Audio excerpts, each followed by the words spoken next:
Assalamualaikum warahmatullahi wabarakatuh. Alhamdulillahi rabbil alamin.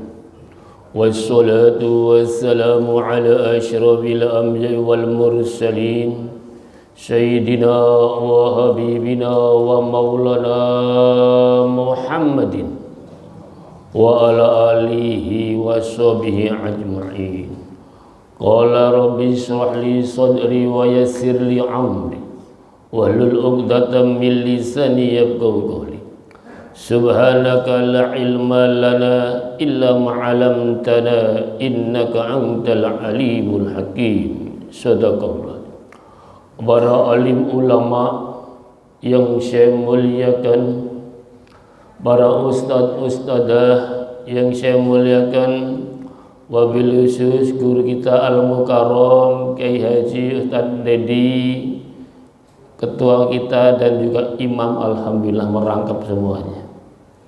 Pengurus Masjid Al-Ghufran yang saya hormati, hadirin hadirat yang saya hormati, anak-anakku remaja-remaji yang paling saya cintai.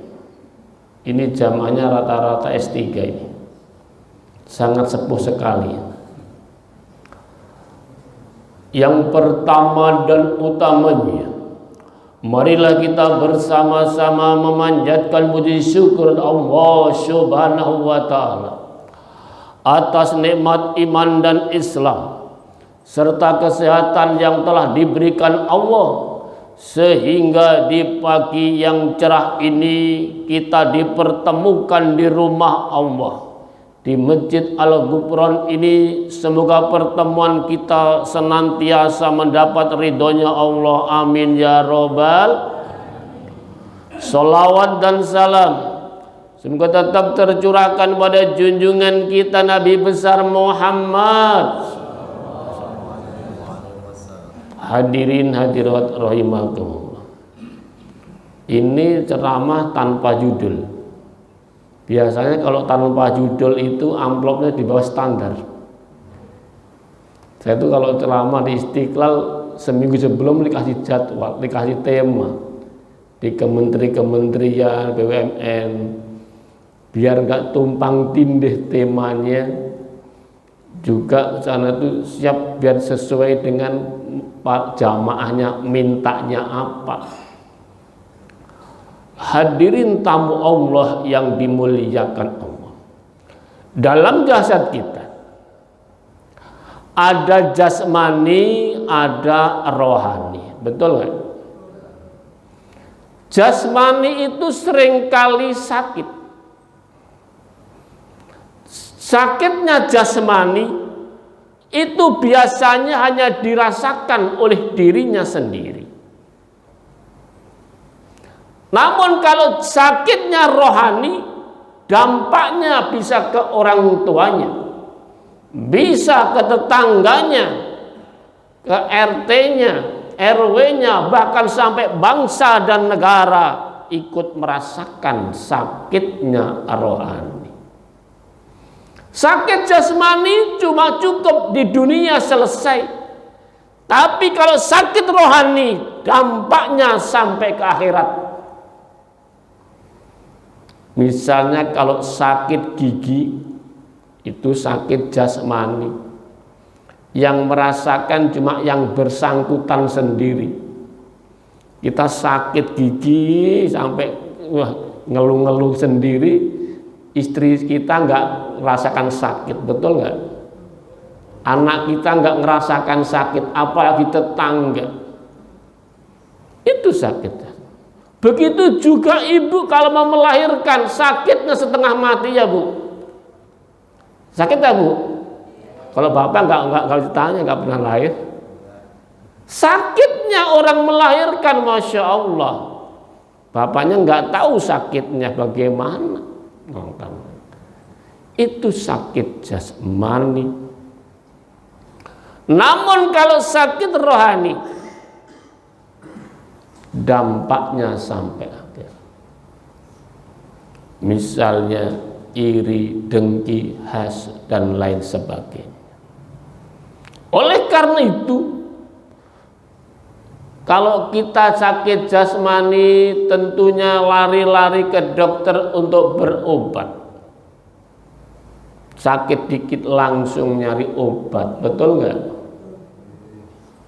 Apalagi sampai sakit ini itu berat, langsung sampai berobat ke luar negeri biar sembuh.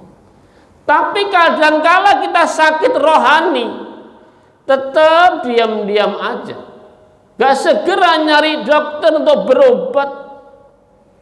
Apa obatnya penyakit rohani?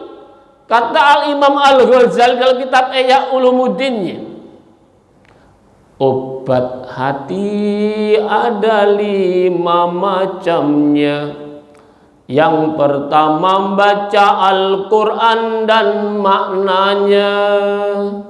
Yang kedua orang soleh jadi kawan. Yang ketiga apa? Perutnya harus yang lapar. Yang keempat zikir malam dijalankan. Yang kelima jangan sampai kita lupa apa? Yang pertama kita baca Al-Quran, kumpul orang-orang yang baik. Yang ketiga kita harus apa? Yang ketiga apa Pak? Imam Ghazali mengatakan yang ketiga perutnya harus lapar. Sholat jangan titik. Kumpul orang yang soleh, yang kedua ya. Orang soleh perut lapar. Saya nggak konsen ini, kadang ngantuk ini. Tadi malam baru pulang malam dari Bekasi. Ya. Yang pertama kita harus baca Quran dengan maknanya. Ayo salat dulu. Allahumma sholli wa sallim ala Sayyidina wa maulana Muhammadin adada ma bi ilmillahi sholatam daimatan bi dawami mulkillahi. Allahumma sholli wa sallim ala Sayyidina wa maulana Muhammadin adada ma bi ilmillahi sholatam daimatan bi dawami mulkillahi. Obat hati ada 5 macamnya. Yang pertama baca Al-Quran dan maknanya. Yang kedua sholat malam dijalankan. Yang ketiga orang soleh jadi kawan. Yang keempat perutnya harus yang lapar. Yang kelima zikir malam dijalankan. Siapa bisa menjalankan, insya Allah Gusti Allah mengabulkan. Allahumma sholli wa sallim ala Sayyidina wa maulana Muhammadin adada ma bi ilmillahi sholatan daimatan bi dawami mulkillahi. Hadirin hadirat shaimin shaimat rahimakumullah. Obat hati yang pertama yakni membaca Al-Quran dan maknanya. Al-Quran jadikan pedoman hidup kita. Kita harus senantiasa membaca Al-Quran dan mengamalkan Al-Quran dalam kehidupan kita sehari-hari agar hidup kita bisa bahagia dunia akhirat kita. Pernah suatu saat Siti Aisyah ditanya oleh sahabat, Siti Aisyah, apa akhlak Rasul? Akhlak Rasul kata Siti Aisyah adalah Al-Quran.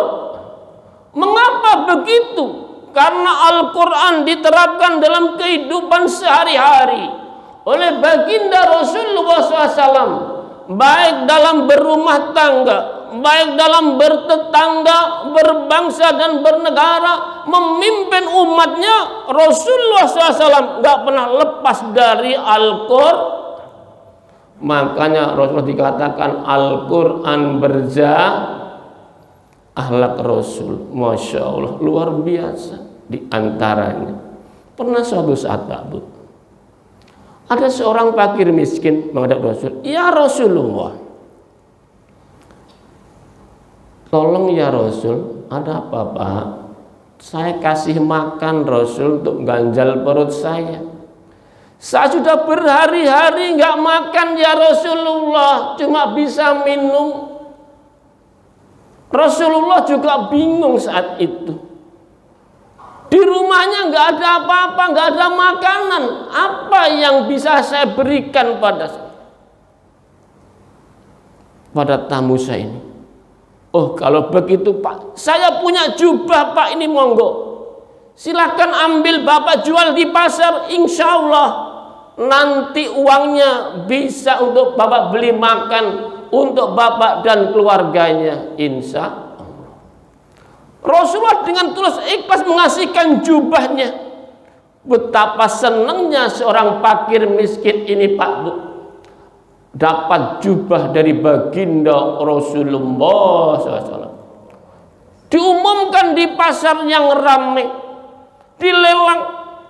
Siapa yang mau beri jubah Rasul, ini ada di tanganku, dijual dengan harga berapapun. Wah, orang berebut semuanya, berebut, dilelang dengan harga ini naik terus.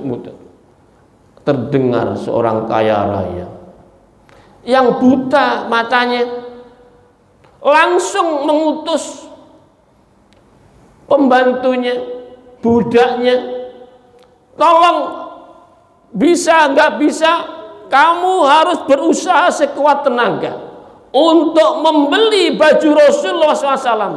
Bila berhasil, kamu akan saya bebaskan jadi budak.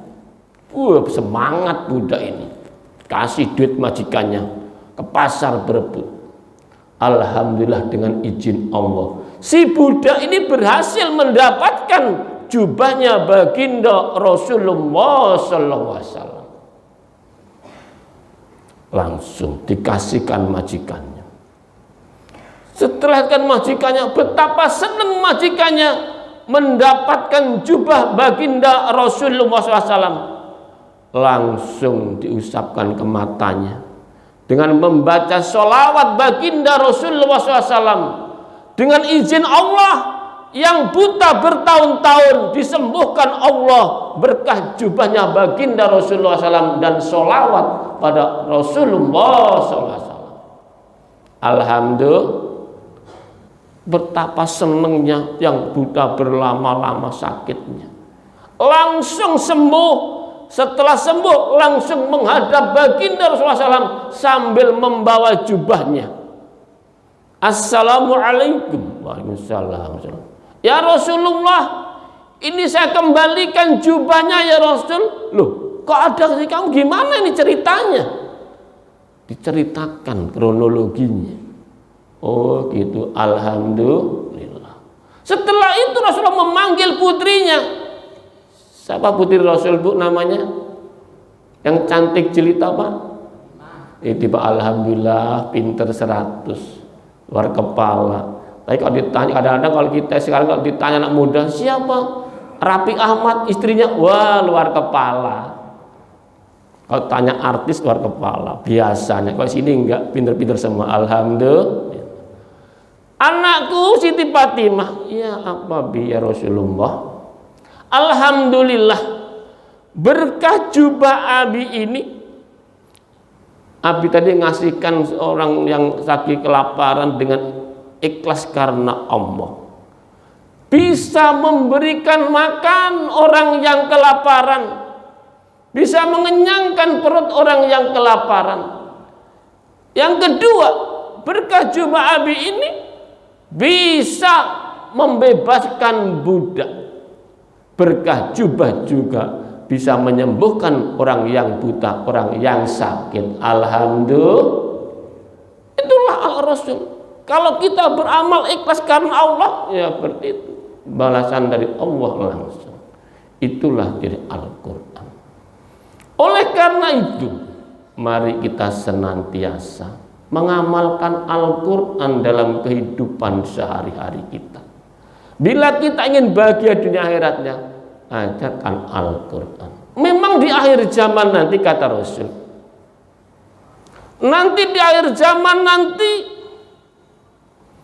seperti apa contohnya? Al-Quran cuma dipajang, Al-Quran ditulis dengan tinta-tinta emas, masjid dibangun megah seperti ini. Itulah tanda-tanda kehancuran umat Islam. Banyak kaget para sahabat, ya Rasulullah, mengapa dengan masjid dibangun megah-megah, Al-Quran ditulis indah-indah dengan tinta emas, kok menandakan kehancuran ya Rasul? Bukankah itu menandakan kejayaan umat Islam? Betul, kelihatannya umat Islam semakin jaya, bangga dengan masjidnya yang megah, membangun bertahun-tahun masjid ini. Betul nggak? Berapa tahun masjid ini dibangunnya? Susah nggak Pak Bu? Susah membangun masjid, tapi lebih susah membangun orang-orang yang mau memakmurkan masjid. Lebih susah membangun orang-orang yang mau memasukkan masjid, memakmurkan rumah Allah. Ini tugas kita semua untuk memakmurkan rumah Allah. Bukan hanya tugas kiai kita, Ustaz Dedi dan pengurus yang lain. Pengurus kita semua. Innama ya'muru masajidallah man amana billah wal yaumil akhir wa qama shalah wa zakah wa lam yasha ilallah. Tugas orang yang beriman, yang takut kepada Allah, untuk senantiasa memakmurkan rumah Allah. Bukan cuma pengurus dewan masjidnya. Kebetulan saya juga pengurus dewan masjid pusat yang dikomandoi oleh Bapak Yusuf Kala. Beliau ketua umumnya, saya bagian departemen dakwah bersama Dasa Latif, Tata Ahmad Yani dan lain sebagainya. Setiap bulan kami itu mengadakan rapat seluruh Indonesia melalui Zoom. Bagaimana koordinasi masjid di Aceh, bagaimana di Irian Jaya dan lain sebagainya. Setiap bulan, untuk bulan Ramadan ini setiap hari kami rapat. Bagaimana rapat masjid? Setiap jam 4:30 menjelang buka, meskipun kemana aja kita buka pakai laptop kita Zoom. Tuan rumahnya gantian antar provinsi, giliran seperti kalau di Sumur Batu masjid apa itu Subuh Putih, giliran masjidnya pindah-pindah, kita tiap kelurahan. Itu kita tugas kita bersama memakmurkan rumah Allah. Bila rumah Allah dimakmurkan, nanti bala bencana itu akan diangkat oleh Allah Subhanahu wa Ta'ala. Kami juga hadir di Cianjur kemarin itu mengadakan istighosah muhasabah di Masjid Agung Cianjur. Kami pengurus Komisi Dakwah Majelis Ulama Pusat bersama Jenderal Kasat Dudung dan seluruh TNI se-Indonesia, hadir juga Pak Yusuf, Pak Wapres kita, mengadakan muhasabah, istighosah, introspeksi diri kita. Mengapa musibah terus bergulir? Yang membuat musibah terus ini karena dosa-dosa kita semua. Kebanyakan pemimpin dan rakyatnya sudah banyak yang menjauh dari norma-norma agama Allah, banyak menjauh dari Al-Quran dan Sunnah Rasulullah SAW. Kembali ke jalan Allah di bulan suci Ramadan, faqir ilallah, kembali ke jalan Allah Subhanahu wa Ta'ala. Berpegang teguhlah pada Al-Quran. amalkan Al-Quran. Yang pertama. Yang kedua, sholat malam dijalankan. Sholat malam, qiyamul lail, kita hadirkan malam-malam itu. Rasulullah SAW yang nggak punya dosa, nggak punya noda, sholat malamnya sampai kakinya bengkak. Kadang-kadang kalau kita bengkak kakinya nonton konser, betul nggak? Rasulullah sholat malam sampai kakinya bengkak. Siti Aisyah negur, ya Rasulullah, mengapa Rasul melakukan seperti ini? Rasul kan sudah dimasem, nggak punya dosa, nggak punya noda, kok masih beribadah terus seperti Rasulullah? Sampai kasihan Siti Aisyah istrinya. Apa jawab Rasul? Aku ingin menjadi hamba Allah yang senantiasa bersyukur. Oleh karena itu mari kita selaku umat Rasulullah SAW jadikan Rasulullah suri tauladan kita. Laqad kana lakum fi Rasulillah uswatun hasanah. Jadikan suri tauladan yang baik dalam kehidupan kita. Yang ketiga, sampai jam berapa biasanya Pak? Tahu namanya jam berapa? Itu setengah 5. Yang ketiga, kumpul dengan orang-orang yang baik. Kumpul dengan orang-orang yang soleh. Bila kita ingin melihat orang yang baik, lihatlah orang itu yang sering sholat subuh berjamaah di masjid. Itulah insya Allah dijamin Allah orang-orang yang soleh, orang-orang yang baik. Kalau kita ingin melihat orang mukmin, lihatlah sholat subuhnya. Kalau kita ingin lihat orang Islam, lihatlah kita sholat hari raya Idul Fitri, Idul Adha. Orang Islam begitu banyaknya. Tapi kalau orang mukmin, orang-orang yang soleh, lihatlah sholat jamaah subuhnya di masjid. Bila senantiasa sholat jamaah di masjid, insya Allah termasuk orang-orang yang muttaqin. Karena orang-orang kafir, orang-orang munafik gak akan mampu sholat subuh di masjid, tidur terus malam. Bila kita kumpul orang yang baik, maka akan menjadi baik. Bila kita kumpul orang-orang yang jahat, yang jelek, pasti akan menjadi jelek. Penularan kejelekan lebih cepat daripada penularan kebaikan. Pernah saya ingat akan petwa guru saya, Al-Maqbulah Kiai As'ad Samsul Arifin, pengasuh pondok pesantren Salafiyah Sapia Sukorjo Situbondo Jawa Timur, pencetus asas tunggal Pancasila. Dia berkata dengan bahasa Inggris timurnya, ben santri-santriku kabeh ben di mana berada, kumpul orang jubek norok jubek. Ben santri-santri kabeh kumpul orang bagus norok bagus. Santri-santriku semuanya, di mana saja kamu berada, kumpul orang baik akan jadi baik.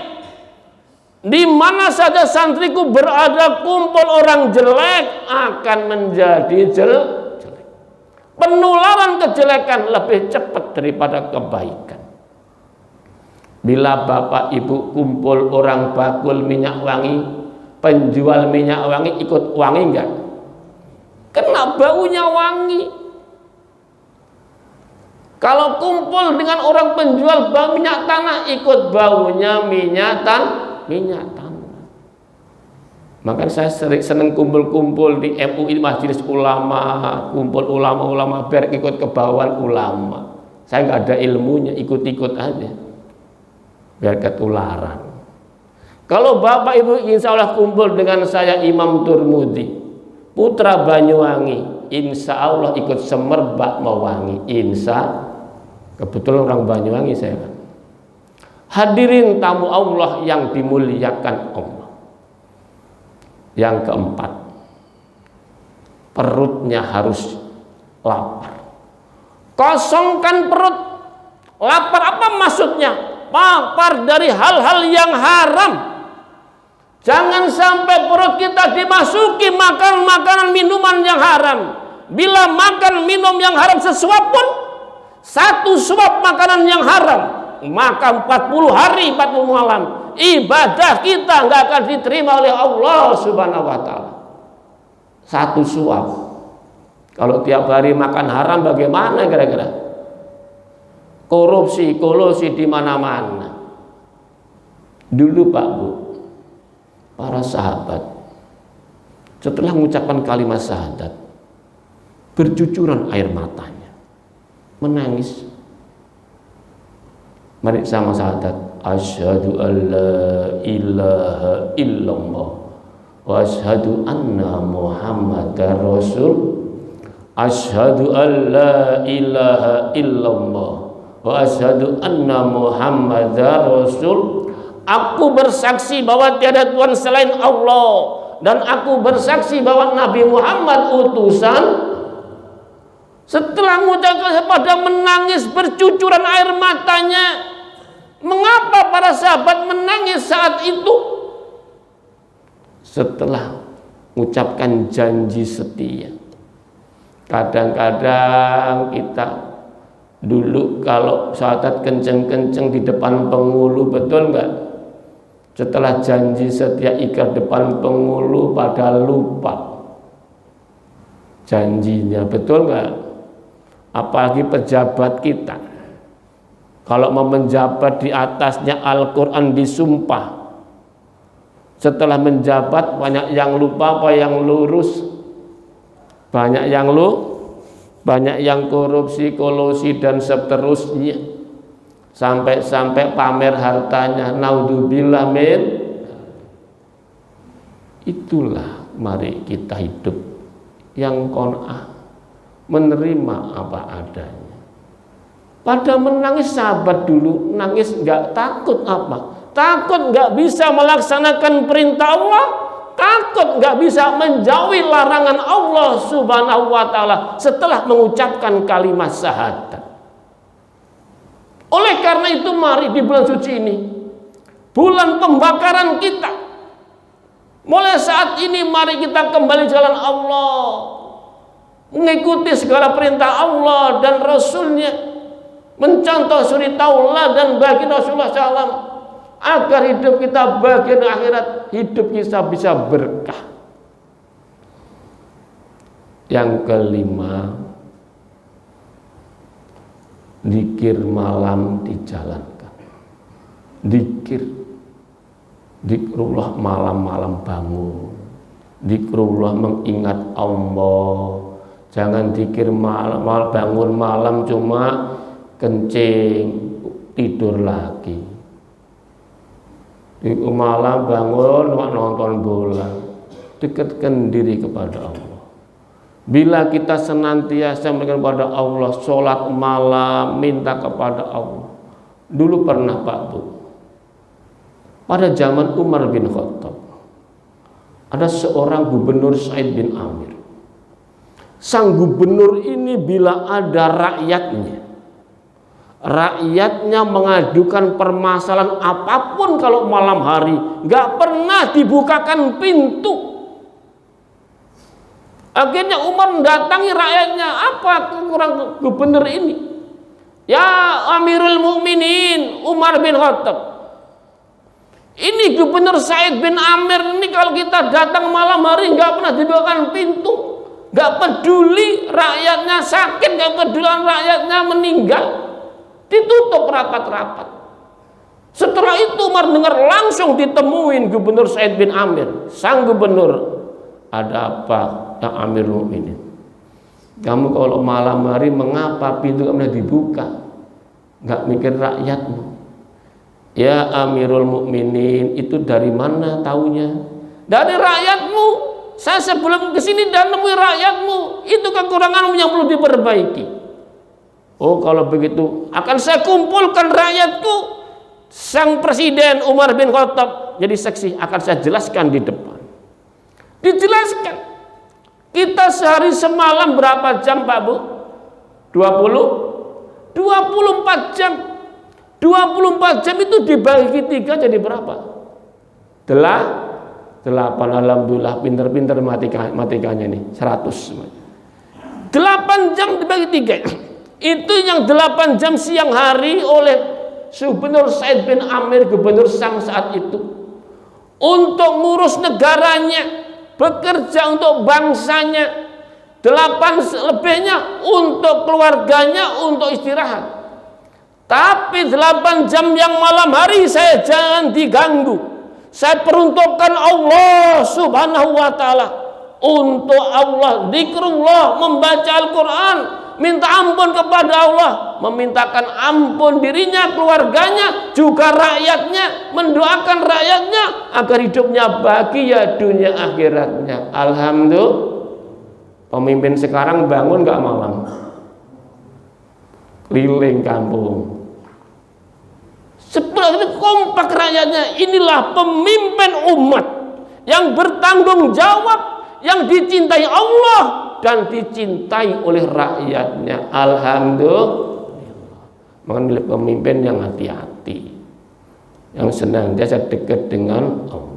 Hadirin tamu Allah yang dimuliakan Allah, kalau waktu sudah siang ya mohon maaf, saya masih banyak waktu. Mudah-mudahan semuanya yang benar dari Allah, yang kurang dari saya sendiri mohon maaf. Barangkali ada kata yang salah, mohon dimaafkan. Oleh karena itu mohon kita berdoa sebelum berpisah. Mudah-mudahan kita bisa mendapatkan malam Lailatul Qadar. Al-Fatihah. A'udzubillahi minasyaitonir rajim. Bismillahirrahmanirrahim. Ar-Rahmanir-Rahim. Maliki yaumiddin. Iyyaka na'budu wa iyyaka nasta'in. Shiratal ladzina an'amta 'alaihim. Mari sebelum doa, saya ingat Nabi Musa alaihissalam ketika mohon kepada Allah berhari-hari, berbulan-bulan, bahkan bertahun-tahun, doanya enggak dijabah oleh Allah. Nabi Musa, ya Allah, tolong Allah, tak ajari aku berdoa, biar doaku dikabulkan Allah. Apa aja Allah? Hai Musa, sebelum doa bacalah la ilaha illallah. Abdul dzikri la ilaha illallah Hayyun Majid la ilaha illallah Hayyun Ma'bud la ilaha illallah Hayyun la ilaha illallah. Alhamdulillah rabbil alamin hamdan syakirin hamdan ni'ami wa yukafi majid. Ya Rabbana lakal hamdu kama tadi. Rabbana la tudzi qulubana ba'da hadaitana min ladunka rahmah innaka antal wahhab. Allahumma ighfir lana dunubi wa li walidayya warhamhuma kama rabbayana shaghira walidatina wal ustadina wal ikhwanina masyaykhina wal jamil mu'minin wal mu'minat wal muslimin wal muslimat al ahya'i minhum wal amwat. Ya Allah ya Rahman, ya Allah ya Rahim, ihdinas siratal mustaqim. Ya Allah ya Ghafar, ya Allah ya Ghafar, Engkau yang Maha Pengampun ya Allah. Kami mahlukmu yang lemah, yang dhaif ini ya Allah, yang berlumuran dosa ya Allah.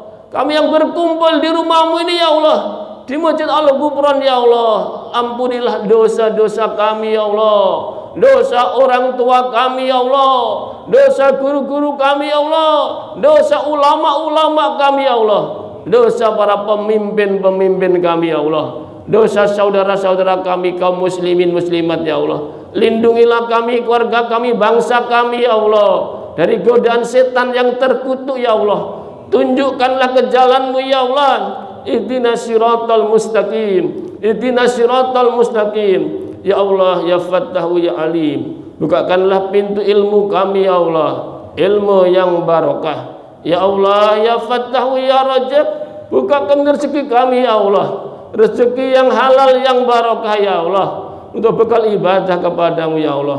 Mudah-mudahan di bulan suci Ramadan ini ya Allah, kami bisa menyantuni anak yatim dan kaum duafa ya Allah, bisa membahagiakan keluarga kami ya Allah, yang kekurangan ya Allah, mohon ibadah kami bulan suci Ramadan ya Allah, bisa menggunakan malam Lailatul Qadar ya Allah, ya Allah, ya Kafi, ya Mugni, ya Fatah, ya Rajab, ya Karim, mudahkanlah segala urusan kami ya Allah, dan dunia akhirat kami ya Allah, dan beban pada kami yang sedang mampu untuk memikulnya ya Allah.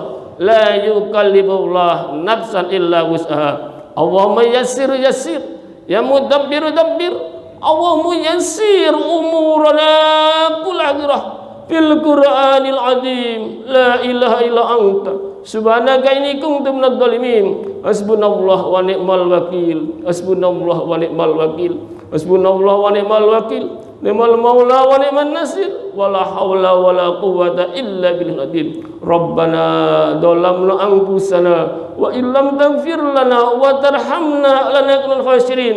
Rabbana hab lana azwajina wa dhurriyyatina qurrata waj'alna muttaqina imama. Rabbi hab li minas solihin. Rabbana atina fid dunya hasanah wa fil akhirati hasanah wa qina adzabannar. Wa sallallahu ala sayyidina Muhammadin wa ala alihi wa sallam. Alhamdulillahi rabbil alamin. Assalamualaikum warahmatullahi wabarakatuh. Sallallahu